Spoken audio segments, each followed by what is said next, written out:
do, everybody? It's your boy King Crowder, checking back in for another edition of History You Should Know, or History That Should Be Taught. Today's edition, we're going all the way down to St. Bernard's Parish in Louisiana. Shout out to anybody from Louisiana. Today's lesson is about the Democratic suppression post-Civil War. What they did in Louisiana, which was done all across the South at this time, which will shock most people, is that the South and the Dixiecrats were a Democratic organization. In today's time, it is actually a flipped ideology, but back in the day, most of the Southern stronghold racist and racist ideology came from the Democratic Party.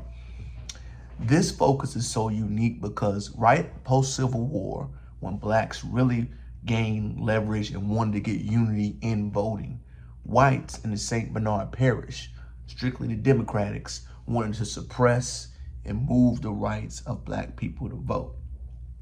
The reason why this became such a big deal because they knew that there was a lot of blacks in that area, in that part of Louisiana.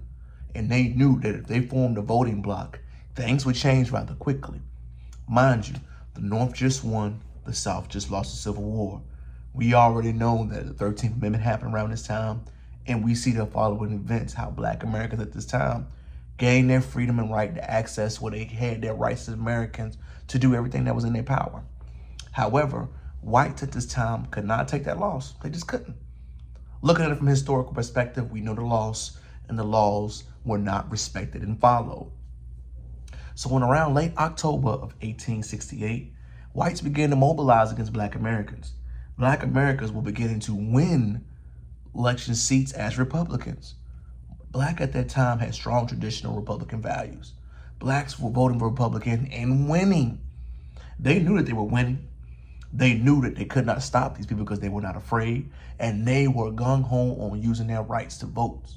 So instead of them having a intellectual discourse or way to win the correct way, the whites at this time began to break the law and murder people.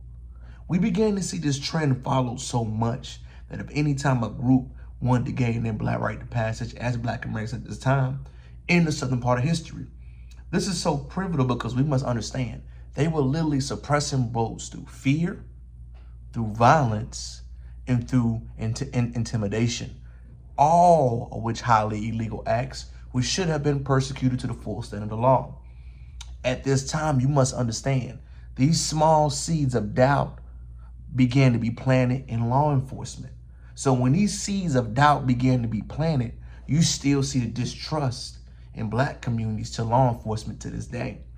So whenever I meet someone or understand somebody from a different cultures and they ask why blacks have a different view on why law enforcement, these type of things stem from this. So let's recap. We know that the black vote was politicized. We know that the suppression was happening and no law enforcement did anything to happen. One snapshot view is that once they couldn't suppress the black vote, they began to shoot them openly. Black Americans were literally drug out of their homes, beaten, and killed. Over 150 black men, women, and children were killed, y'all, just because they wanted to use their right to vote.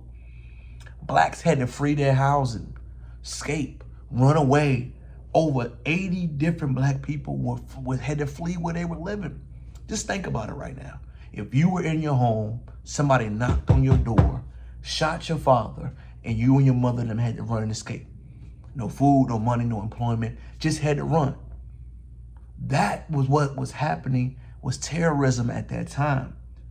The tragedy was so deep and so dismembered that the FBI came down, mind you. Ossosa's Grant, post-Civil War, became president. So they wanted to get law enforcement to come down to these towns and speak with the victims of these tragedies because we heard about them. When law enforcement even heard about these tragedies and black Americans were pointing out to them, they heard their stories and no one was arrested. So let's imagine this for a second. I tell law enforcement he shot me.